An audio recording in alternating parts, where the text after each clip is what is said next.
Hey guys, welcome back to another episode of Field Notes. As you can tell, I'm inside this time. I'll be doing much of the video from my couch. Spotted turtle field work is basically over for the year. All our wetlands are basically dry, and it's just crazy hot out right now. So I'm enjoying my time in the AC, catching up on data entry. So this is where I'm going to be talking to you guys today. This month I wanted to talk to you guys about ephemeral wetlands and how they're important to our native snakes, especially around this time of year. And I've got a few observations I wanted to share with you as well. So for those of you who are thinking, Ben, what the heck's an ephemeral wetland? Basically they are usually shallow wetlands. They come in a variety of types, but they're typically shallow. And they're temporary. They're not a wetland that remains filled year-round. And down here in South Georgia, about this time of year is typically when they start drying up. That can depend on the temperature and the rainfall of any given year, so they can persist longer some years than others. However, during the summer they typically dry up. Because of this, there's often not many fish in these wetlands. Some of the wetlands that are close to creeks and rivers, and they partially fill up due to overflow of those creeks or rivers, you'll often get mosquito fish, little sunfish, redfin pickerel that travel into those wetlands. But many of these wetlands are strictly filled by rainfall, and therefore there are no fish. And that makes them really good breeding habitat for our native amphibians. A lot of tree frog species, such as barking tree frogs, Cope's gray tree frogs, and bird voice tree frogs can be found in these wetlands, advertising and breeding and laying eggs. So, very important for our frog species. Some of our salamanders as well, including marbled salamanders and spotted salamanders. There are some of the more common ones found in these wetlands. They also use them for reproduction. So it's a very important resource for our amphibians. Now, since these wetlands are ephemeral, they will dry up at some point throughout the year. It's kind of a gamble for these frogs and salamanders. When laying their eggs, they're racing against the clock. And most of the salamanders can cope pretty well. Larval salamanders, once they got some size on them, they detect the water levels dropping. They can actually trigger metamorphosis and leave the wetland before it dries up. And they may be at some disadvantage being metamorphosing at a smaller size, or they may be a little more vulnerable as that water level drops, but they can typically enter terrestrial life before the water completely dries up. Now for the frogs, once their eggs are deposited in the wetland, it's essentially a race against the clock to grow, develop, and metamorphose before the water completely dries up, and that doesn't always happen. So that's why these frogs lay so many eggs. They have a lot of predation, a lot of things that would eat tadpoles or amphibian eggs, and then you have unreliable water depths or unreliable hydroperiods that cause a lot of mortality. So you throw a lot of offspring out there, a lot of them will die in the hopes that a few will be able to make it, and in some years you'll have really high recruitment. You'll have a lot of juveniles surviving, but other years you may not have any. So that's their mechanism for coping with really dynamic hydroperiods.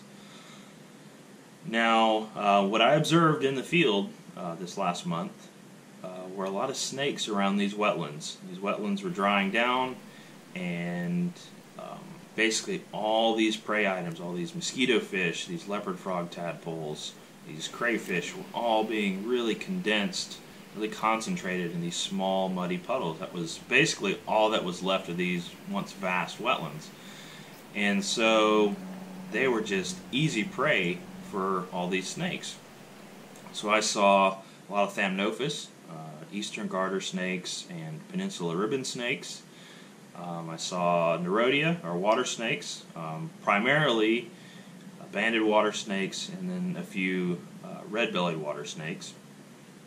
And then I saw a lot of cottonmouths. And all these snakes regularly prey on amphibians. Garter snakes and ribbon snakes I frequently see on roads after rainstorms. They'll be actually scavenging dead frogs off the asphalt. So they are not very picky at all when it comes to amphibians. They're taking advantage of those. Cottonmouths are very generalistic predators. They'll eat basically anything they can swallow, so they will not turn away from an easy meal. Even if some of these fish or tadpoles have actually died, they aren't opposed to actually scavenging them if they're relatively fresh. So, very cool scenario where you have a lot of mortality for amphibians. It's not good for them, but it's a very reliable food source at the end of spring, early summer for our native snakes. And that can be very important, especially for female snakes that should be gravid this time of year, should be developing young. That's a lot of energy that they're able to get with very minimal effort. So I was only able to video one of these snakes. I tried to video multiple, but they were pretty skittish, and they stopped what they were doing pretty quickly as I started to approach. So unfortunately, I only got a little bit of footage, but here you'll be able to see an eastern garter snake actively foraging and eating a leopard frog tadpole that has been stranded in the mud.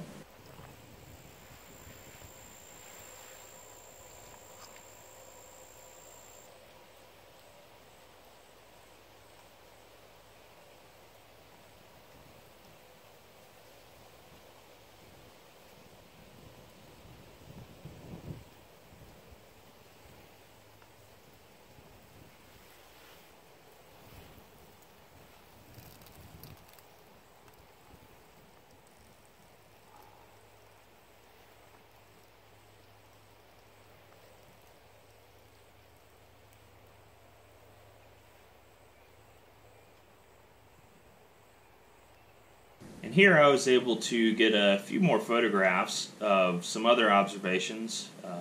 Had a ribbon snake, peninsula ribbon snake, that I walked up on and had already, you can tell by the distended portion of body, that it had already been eating some of these tadpoles. And these tadpoles were actually completely dead. They were not flopping around. They were still pretty fresh, but they were not moving. And this ribbon snake was gorging itself on these tadpoles. And then a little bit later, I think the following week, I was in another section of swamp, and the water had basically completely dried. I didn't see any snakes on this particular day. What I did see was a lot of tracks from snakes that had to have been made the day before. And essentially there was a bunch of thick-bodied snakes traveling through this dried down swamp, and it was just riddled with snake tracks. You could see where the cottonmouths and maybe a few Nerodia had been going back and forth, bouncing between all these last remaining puddles of water and probably preying on whatever was left. So it's not just snakes that are taking advantage of this really easy feeding opportunity. I often see turtle tracks or actual turtles in these small puddles, primarily mud turtles, striped mud turtles, and eastern mud turtles. I've seen them in just a couple inches of water where their shell can't even completely submerge, where they're just chasing down prey left and right. And it's likely in these scenarios these turtles may not be able to eat for several weeks or a month more. If this wetland continues to stay bone dry, or they don't move into an adjacent wetland, they may just have to hunker down in the duff, in the leaf litter, and wait it out. So this is kind of their last chance to get a really big meal before the dry of the summer. And so they really take advantage of that as well. And once it's completely dry, or it's mostly dry, I'll often see turtle tracks going through the mud between puddles of water as well. So These wetlands are super important, and most people think of them being important for amphibians, which they are. However, they are also incredibly vital for our native reptile species as well.